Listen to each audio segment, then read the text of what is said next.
You know, the Olympic motto is faster, higher, stronger. And if we don't have all people represented in the stories that we tell, in the policies that we create, then we can't achieve that mission. So it begins with conversations like this. When you look, though, to a role model, Maia, you know, so you say you saw Michelle Kwan and you saw that she was poised. What was it that you saw that drew you to that? Even though we weren't in the same discipline of figure skating, the way that she carried herself both on and off the ice was inspiring.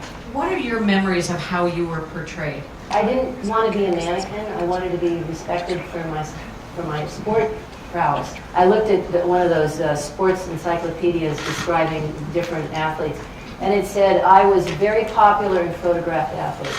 No mention of the 20 world records and best times. No mention of the 37 national championships. No mention that I dominated my event for 4 years. If you listen to sports on television, a lot of times you'll hear the men called by their last names, but the women called by their first names. And it's such a subtle thing, and some people would say, well, what difference does that make? How much do you think it's changed? I think the public is getting very sophisticated. They can tweet and Twitter and say, wait a minute, I want to know about the athlete. I know she's married to a great football player or whatever, but this is her moment. And so I think, because we have this communication back and forth, that there is pushback when announcers really do the wrong thing. And that would have never happened 30 years ago. The other thing I like to focus on is the transition of athletes out of sport into the next thing. And for women, we found out that 94% of the women that make it in the high echelons of corporations have had a sports background. So if anybody argues about why put women on the field of play, what does that do for the rest of their life? You can just look at corporate America and where we're finding them, leading, fighting their way into elite places. But we still have a long way to go. I think it's amazing that the Olympic Games has the power to bring people together in the name of sport. Potentially one of the things that can be improved is coverage. For example, the women's hockey team that just won gold, Team USA, they have games that are more than every 4 years. And I think that if they were able to receive more attention, then that could continue to share their incredible stories. We made a decision that we wanted to really make a difference when it came to gender equality, because we believe as a company that there should be equality between women and men, equal representation, equal roles, equal jobs, equal pay. But the reality was it wasn't equal. And what we decided to do was use our voice in advertising as a way to promote gender equality. The confidence drops in puberty among women dramatically, way more than boys. And it's a result of a number of different things. And one of the things is these insidious phrases like, you do that like a girl. 49% of young women drop out of sports in their teen years, which is 6 times more than boys. Women are very actively engaged in sports. Sports are very important for development, not only for physical development, but also for self-confidence, for body image, for empowerment. Many times comments are gender biased, sexist, or deal with athletes' personal lives, their personal appearance.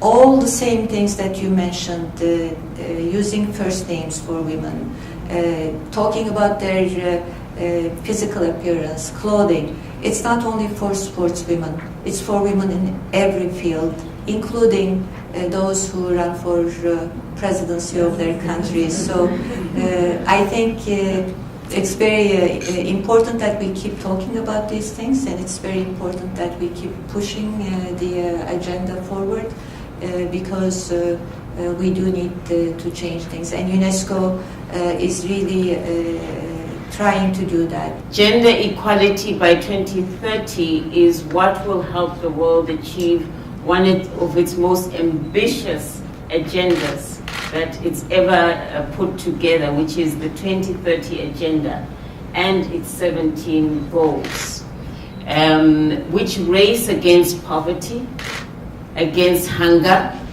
against people not being able to get health facilities, women waking up in the morning having to choose whether they're going to buy food for their family or medicine for their sick child. It races against lack of education and lack of leadership opportunities.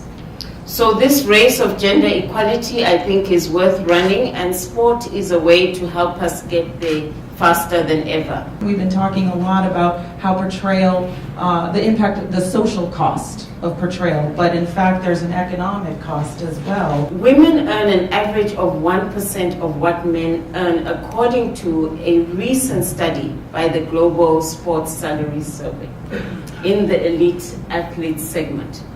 Neymar, the famous male footballer from Brazil playing in Europe, his 37 million euro contract is almost exactly the same as the combined yearly salary of, wait for it, 1,693 female players from the world's top 7 women's leagues. The marketers who have large advertising budgets are trying to get together to make their adverts help unravel some of the harmful stereotypes that are inadvertently promoted by advertising. Every business and every organization can decide what can we do about it, what's within our control. What's within our control at P&G is we can have a gender equal workforce. Okay, we have 45% of our workforce is women. In the brand and marketing organization, more than 50% are, and we're about 3 or 5 away from every level being 50-50. So that's a start. That's one piece.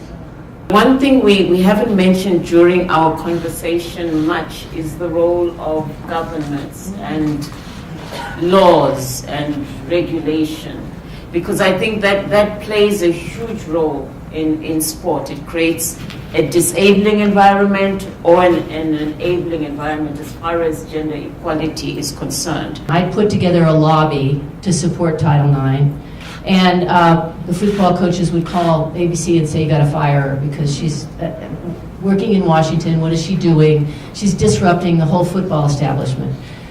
Thank goodness we had the leaders we did on the Hill, because they didn't waffle, and Senator Stevens was from Alaska, and the NCAA lobby couldn't really impact him. So the law passed. The law passed, but then athletic directors across the country were saying, well, I went to UCLA and they built Pauley Pavilion where we had the greatest basketball teams in the world, but there was no women's locker room. This is going to bankrupt sports in America to have women rushing in. And by the way, women aren't interested in sports on the collegiate level. They just want to go to college to get married.